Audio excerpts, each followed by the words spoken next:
For the first time since the original Galaxy Fold in 2019, Samsung has some actual foldable competition in the US. Earlier this summer, Google launched the Pixel Fold, which takes the general look and feel of folding phones and turns it on its head, literally. If you're shopping for a new phone, both the Pixel Fold and the Galaxy Z Fold 5 are worthy candidates in their own right. But which one is right for you?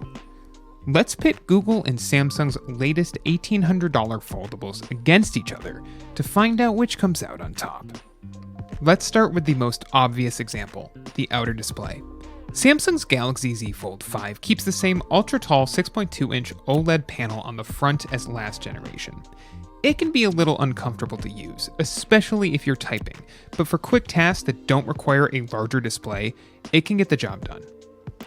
The Pixel Fold, on the other hand, makes its cover screen the star of the show.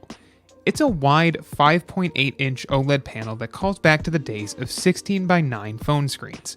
Not only does it make typing a dream, but one-handed use is also a possibility with everything in reach of your thumb.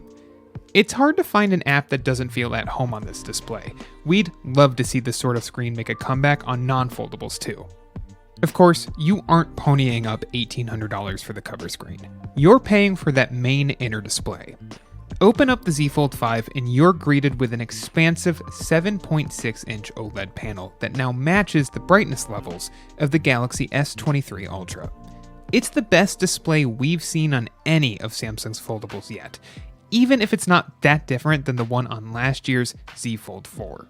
Meanwhile, open the Pixel Fold and you'll find a 7.6-inch OLED panel. Yes, despite the default landscape orientation and larger bezels on Google's hardware, the Pixel Fold's inner display is actually nearly identical in size and pixel density to Samsung's, just rotated 90 degrees to fit its notebook-like shape.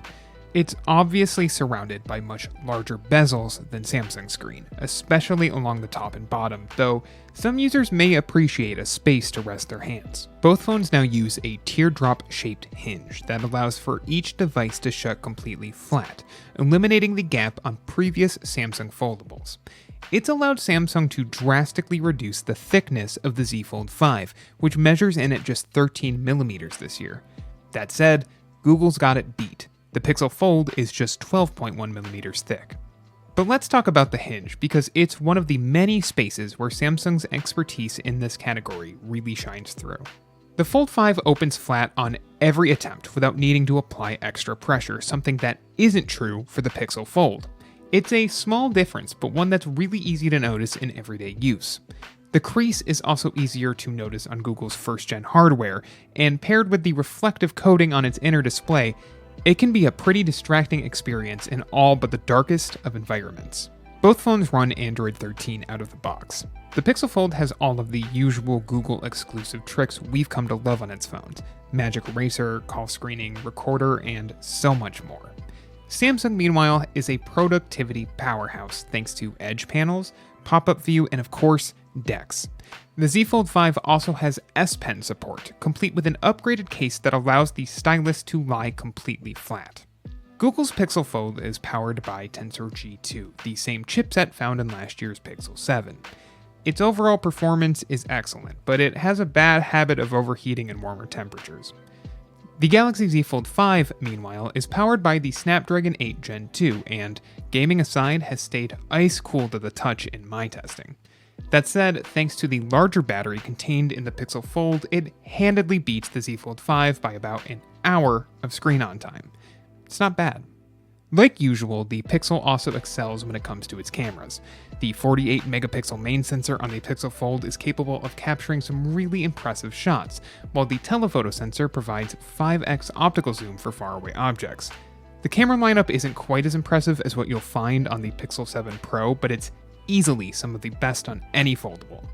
For example, while it lacks the 30x Super Res zoom from last year's flagship, the Fold's 20x Super Res zoom can still capture some totally solid shots.